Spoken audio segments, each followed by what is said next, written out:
My name is Brian, and if you had asked me 10 years ago whether I would ever marry again, I would have laughed in your face. My first marriage had left me hollow. Divorce doesn't just split a house in half. It divides your confidence, your trust, your belief that you are capable of building something that will actually last. When the papers were signed, I promised myself one thing: if I ever opened my heart again, it would be to a family that wanted me there. Then I met Michelle. She wasn't looking for a savior.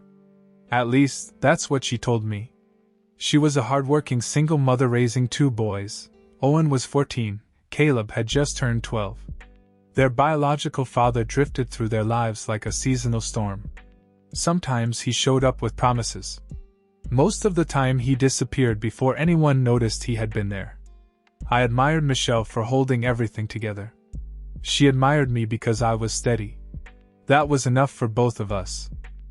When we married, I never thought of Owen and Caleb as her kids. I decided they would be my sons. Not by blood. By choice. People love saying that love is all you need. They're wrong. Love isn't what builds a family. Consistency does. Showing up every single day does. Paying bills nobody notices does. Driving teenagers to practice when you'd rather collapse on the couch after a 12-hour shift does. Nobody applauds those things. They're simply expected. And I accepted that. I worked hard. Really hard. Not because anyone demanded it. Because I wanted those boys to have opportunities one never had growing up. When Owen became obsessed with fitness, I bought him a gym membership before he even asked. When Caleb wanted one too, I paid for both. When they got older and each wanted a car, I helped make it happen. Insurance. Monthly payments. Maintenance. Gas money when they were short. Every month. Without reminders. Without complaints. Their phones? My account. Streaming services? Mine too. Netflix. Spotify. Disney. Every subscription they used. School supplies. Field trips. Senior photos. Graduation expenses. Sports equipment. College application fees. Movie money. Birthday gifts. Christmas presents. If something came up, I handled it. Michelle would occasionally ask, "Are you sure?" I'd smile. "They're my boys." And I meant it. Not once did I ask them to call me Dad. Respect couldn't be demanded. It had to grow naturally. At least, that's what I believed. For a while, things seemed good. Not perfect. Teenagers aren't perfect. They rolled their eyes.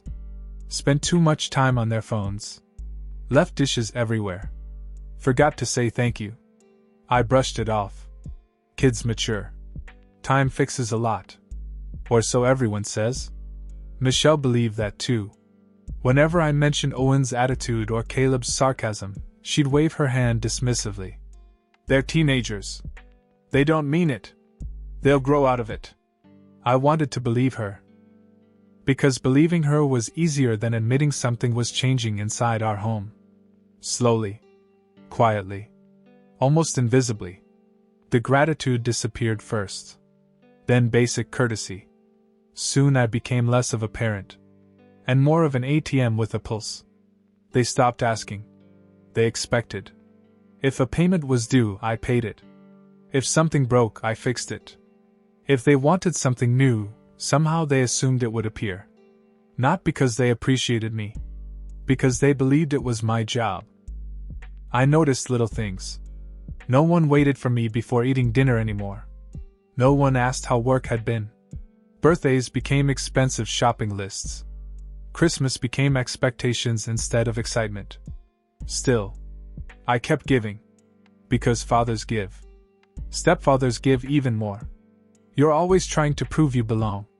Always trying to earn a place that biological fathers receive automatically. I told myself that one day they'd understand. One day they'd be adults.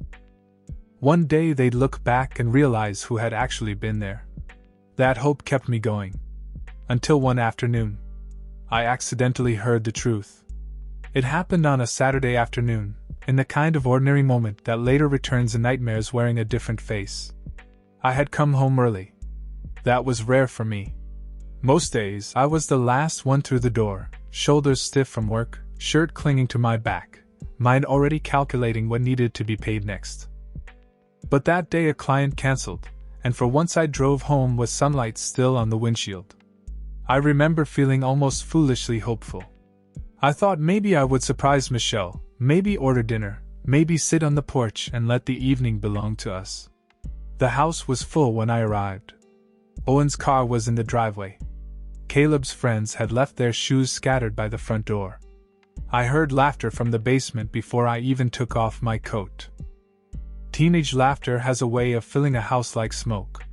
I was halfway down the hall when I heard my name. Not Dad. Not Brian in any warm, casual way. Brian. Flat. Disposable. I stopped without meaning to. The basement door was cracked open, and their voices drifted up clearly. Owen was laughing first, that careless, sharp laugh he used when he wanted to sound older than he was. Caleb joined in, and then one of their friends said something I couldn't catch. Then Owen answered. "We only tolerate him because he pays."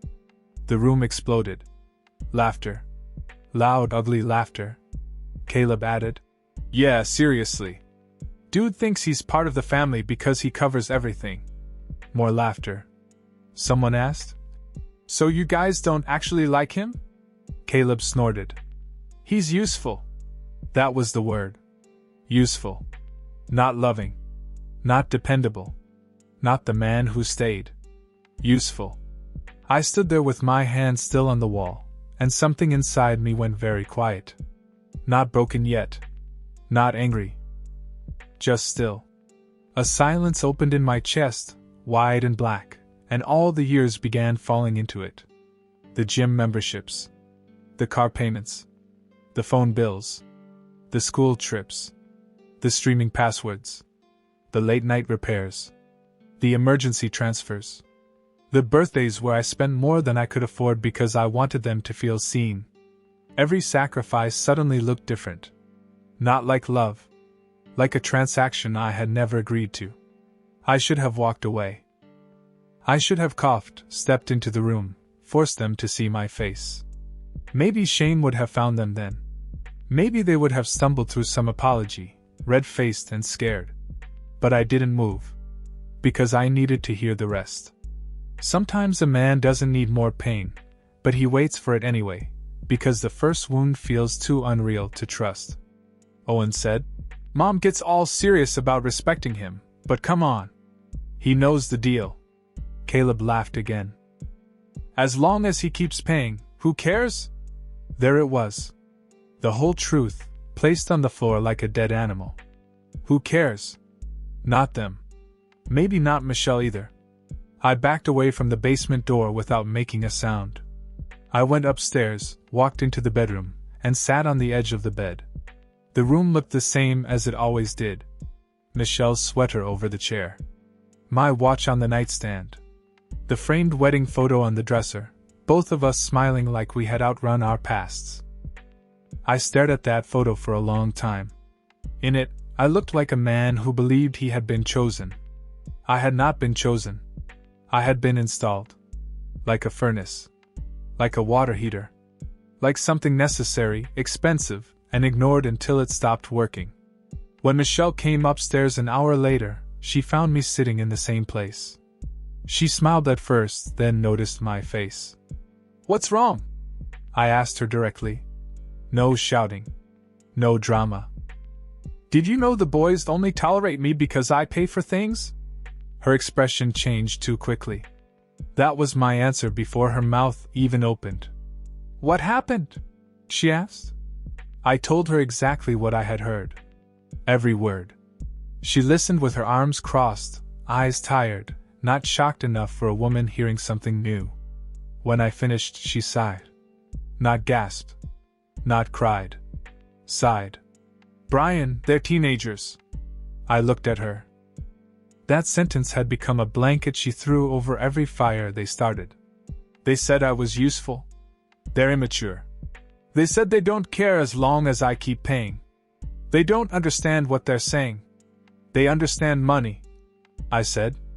She rubbed her forehead. You're hurt. I get that. But cutting them off emotionally over one stupid conversation isn't the answer. I almost laughed. Emotionally. As if emotion was what they had been taking from me. They weren't talking to me, I said. They were talking honestly. Michelle's face tightened. So what do you want me to do? Drag them upstairs and force an apology? No, I said. The word came out softer than I expected. No. Because an apology forced from fear is just another bill paid late. She sat beside me and touched my arm. Once, that touch would have steadied me. That evening, it felt like a hand placed gently over my mouth. They'll grow out of it, she said. And in that moment, I understood something worse than what the boys had said. Michelle had already made peace with it. She had decided their cruelty was temporary, my pain was manageable, and my money would continue flowing while everyone waited for maturity to arrive like spring rain. But I was tired of waiting. Tired of being patient. Tired of being the adult who absorbed every insult because the children were still learning. Nobody taught them. That was the problem. Their father had taught them how to disappear. Michelle had taught them consequences could be delayed. And I had taught them that disrespect was affordable. That night, I did not confront Owen or Caleb. I ate dinner with them. I passed the potatoes. I listened while Owen complained about his gym switching hours. I listened while Caleb asked if I could upgrade the family's streaming plan because one of his shows was moving platforms.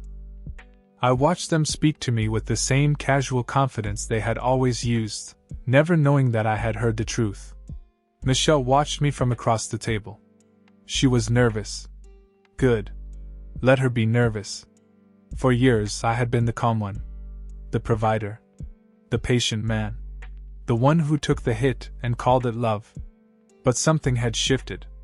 A quiet decision was forming inside me, colder than anger and stronger than grief. After dinner, Owen left his plate on the table and went downstairs. Caleb asked if I could send him money for gas because he was meeting friends later. He didn't even look up from his phone. How much? I asked. 40. I sent it. One last time. He nodded without thanks and walked away. Michelle's eyes followed him, then returned to me. You're scaring me, she whispered. I stood from the table and began clearing dishes that were not mine. No, I said. I'm finally listening. That night, while the house slept, I sat in my office and opened my laptop. The blue light filled the room like cold moonlight. Password managers. Bank accounts. Subscription portals. Insurance documents. Payment schedules. Everything I had built beneath their lives appeared in neat digital rows. Their comfort had roots. Every root led back to me. I looked at Owen's gym membership first. Premium plan. Monthly charge. Cancelled. Caleb's membership. Cancelled. 2 cars. 2 payment schedules. 2 spoiled boys who believed engines ran on entitlement. I removed my automatic payment information. Then the streaming accounts. One by one. Gone. Music. Movies. Games. Cloud storage. Food delivery memberships. Anything tied to my card disappeared into the dark with a final click. I did not shake. I did not cry. I felt no triumph. Only clarity. If I was not family, then family privileges were finished. If I was useful, then usefulness had ended. And if they only tolerated me because I paid, then very soon they would have no reason to tolerate me at all. By the time I closed the laptop, dawn was beginning to bruise the windows. Michelle stirred in bed when I returned. "What were you doing?" she murmured. I looked at the ceiling. "Balancing the family budget," I said. And for the first time in years, I slept like a man who had stopped begging to belong. The first crack appeared before breakfast. I was pouring coffee when Owen walked into the kitchen wearing gym clothes. He grabbed a protein shake from the refrigerator, slung his bag over one shoulder, and headed for the front door without saying a word. 5 minutes later, the front door slammed hard enough to rattle the windows. "What the hell?" His voice echoed through the hallway. Michelle looked up from the stove. "What happened?" "They canceled my membership." He marched back into the kitchen holding his phone like evidence in a courtroom. "It says my account is inactive." He looked straight at me. "Brian, something's wrong." I took a slow sip of coffee. "No." His forehead wrinkled. "What do you mean, no?" "I canceled it." The room fell silent. He blinked once, waiting for the joke. "There has to be some mistake." "There isn't." "But why?" I shrugged. "It isn't my responsibility." His face hardened. "Seriously?" "Completely." Michelle stepped between us. "Brian." I raised a hand gently. "I've already made my decision." Owen stared at me as though I had suddenly begun speaking another language. "You've paid for it for years." "I know." "So fix it." "No." That single word hit him harder than shouting ever could. Before he could answer, Caleb wandered downstairs, rubbing sleep from his eyes. "What's going on?" Owen pointed at me. "He canceled the gym." Caleb laughed. "Very funny." "I'm not joking." Caleb immediately opened the app on his phone. His smile disappeared. "They canceled mine too." He looked at me. "You actually did it?" "Yes." Neither of them understood. Not yet. To them it was just a gym. A temporary inconvenience. They still believed everything would return to normal by dinner. Teenagers always think consequences are reversible. They had no idea the gym was only the first domino. Around noon, Owen called from work. His voice wasn't angry anymore. It was confused. "My car payment didn't go through." "I know." "What happened?" "I stopped making it." Silence. "You can't just stop." "I already have." "They'll charge late fees." "I imagine they will." Another silence. "Brian, seriously." "I am serious. I need that car." "Then you'll need to pay for it." He laughed nervously. "I don't have that kind of money." "I know." The call ended without goodbye. An hour later, Caleb burst into the house. "My debit card got declined." "I know." "I was buying lunch." "I know." "My streaming account logged me out too." "I know." Every sentence was followed by the same answer. Every answer chipped away at the certainty they had lived with for years. Michelle finally cornered me in the living room. "You've made your point." "No." "They're upset." "I expected that." "They're kids. They're adults when they spend money." She folded her arms. "This is punishment." "It isn't." "What else would you call it?" "A correction." Her eyes flashed. "You're acting like they committed some horrible crime." I looked at her quietly. "They told their friends they only tolerate me because I pay." "They didn't mean it." "They repeated it." "They're immature." "They're honest." She shook her head. "You've changed." "No." I held her gaze. "I've stopped pretending." That evening the real damage began. The television displayed an error message instead of the usual streaming menu. Caleb grabbed the remote. "What happened?" "Subscription expired." "It can't." "It did." He tried another service.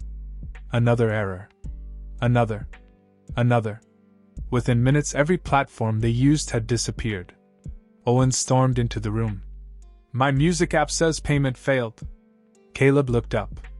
"So does mine." Michelle checked her own account. Nothing worked. The house suddenly felt strangely quiet. No movies. No playlists. No premium accounts. Only silence. Owen threw the remote onto the couch. "This is ridiculous." "No," I said calmly. "This is expensive." He glared at me. "So you're cutting off everything?" "Everything that isn't essential." "You can't control us with money." "I never wanted to." "Then why?"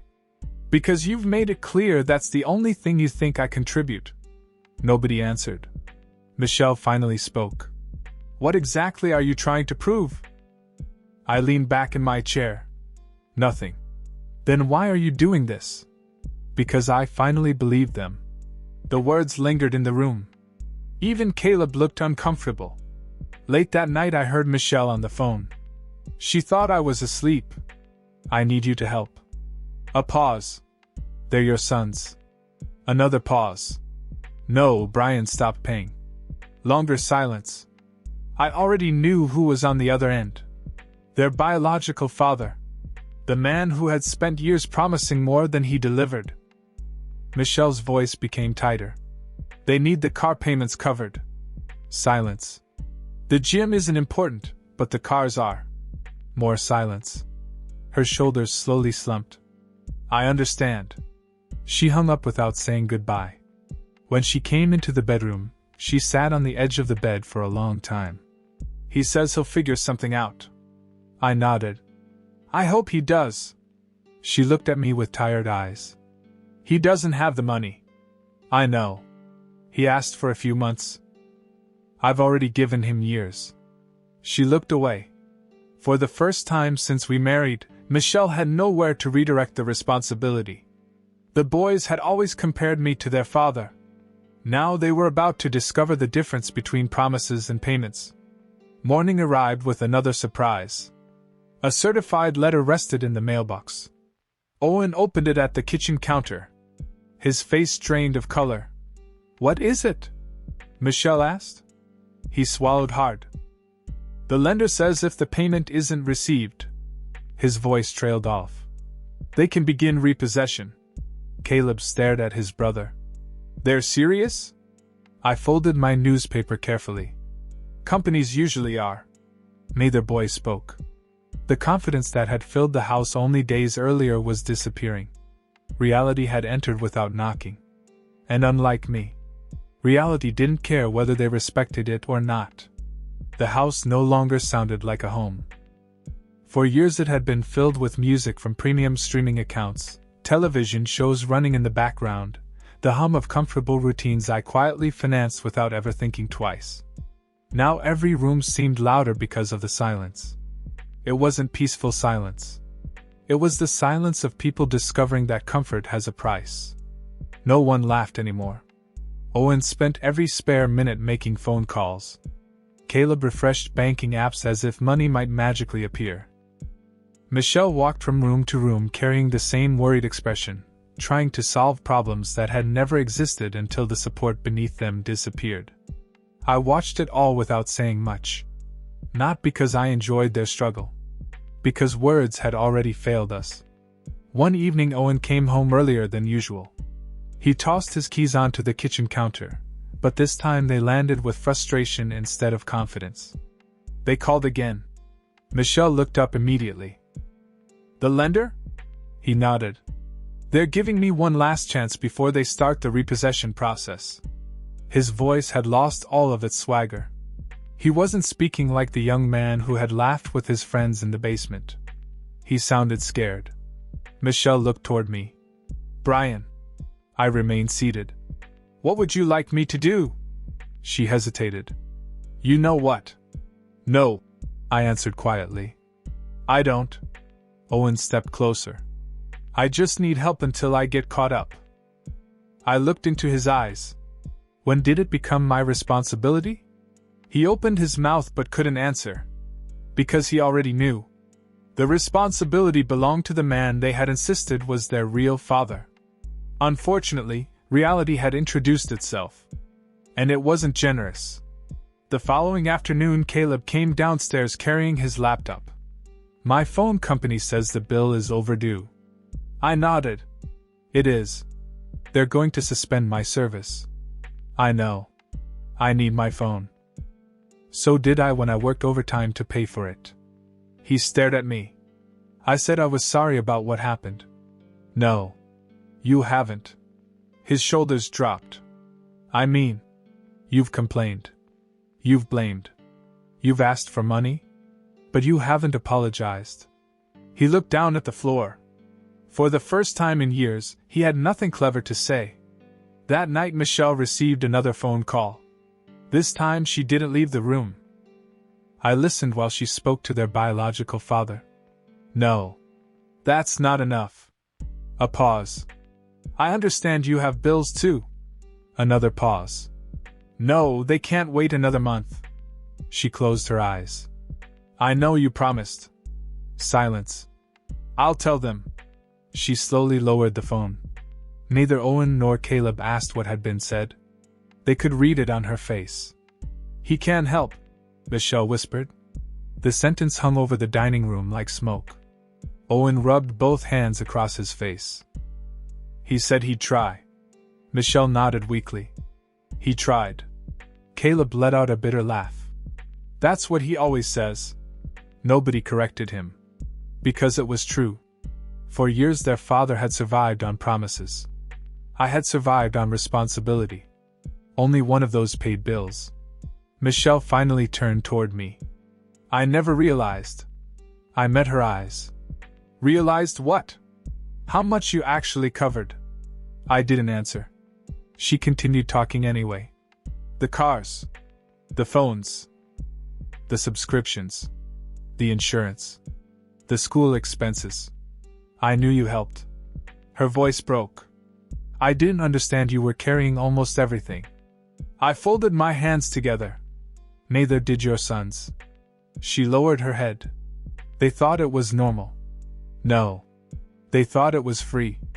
That distinction mattered. Nothing I had provided had ever been free.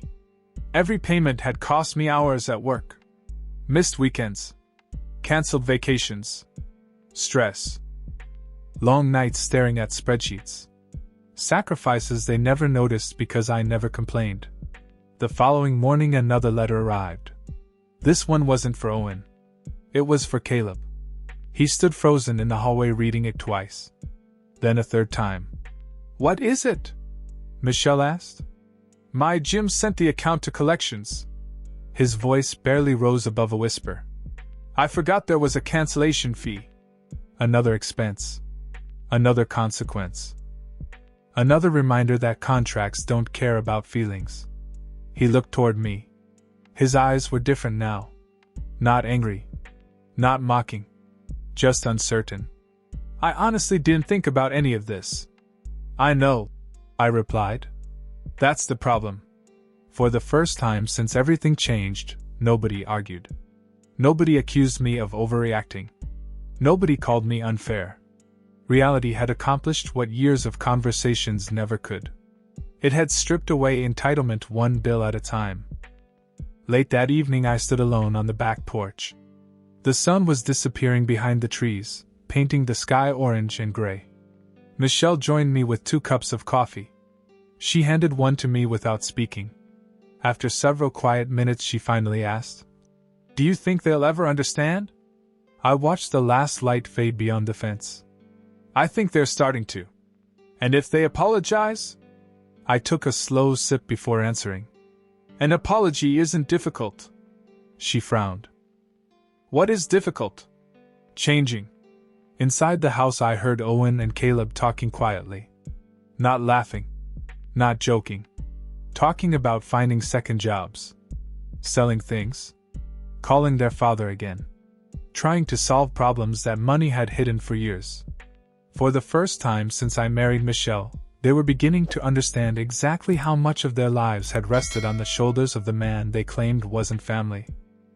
And they were finally learning the difference between depending on someone's wallet and respecting the person who carried it.